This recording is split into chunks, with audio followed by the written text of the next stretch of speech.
So we've got a little bit of noise in first gear. Just waiting for Susie.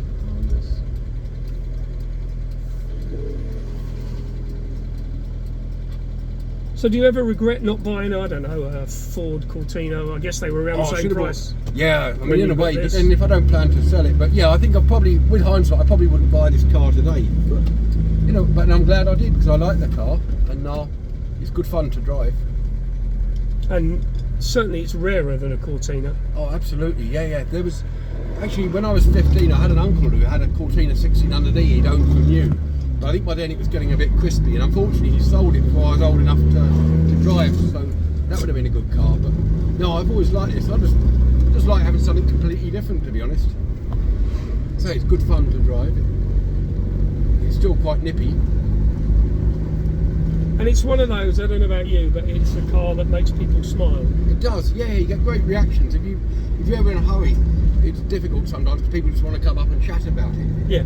But I do notice that the people that probably react to this most are older people, kind of in their 60s, 70s, or even older, because they sort of remember it. And I think these kind of cars with time, they'll probably go down in popularity. It's like pre-war cars at the moment, the values are going down dramatically because sadly the people that remember them and can relate to them are basically no longer alive. Yeah, for sure. I mean, if you talk to an 80-year-old person, they're probably going to remember a car like this from the 60s much more than something from the 30s.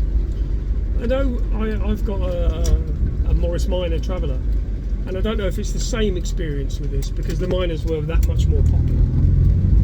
But I've always found somebody who's got a story. My dad owned it, my uncle had one of those, and I don't know if it's the same sort of thing with this because this is a little bit diverse. I mean, you've got to think this was quite a specialist machine when it came out. This was quite an expensive car for its. Well, not really expensive, but it was a little bit more pricey than a standard saloon car. And I think perhaps somebody that was more of an enthusiast would have bought these. Yeah, and I think they tried to make it a bit different. So you know, even the side flash. I guess you're talking about same sort of thing with the GT Cortinas and they were the similar. side stripe. I mean, the Cortina was a good car because it was much lighter. It was a lot more viable as a racing car, I suppose, because it didn't have so many luxury features, but it was more stripped out, and of course it was a lot lighter, so it was a lot more successful.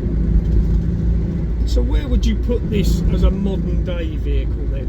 If you brought this into 2024, where would you pitch it?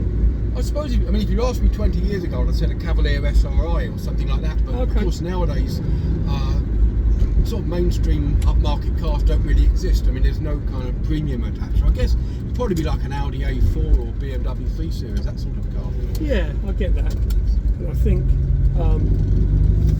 there wasn't really any badge snobbery in those days, whereas nowadays everybody wants an Audi or BMW or Lexus or something a little bit more Mercedes-Benz, something a bit more upmarket.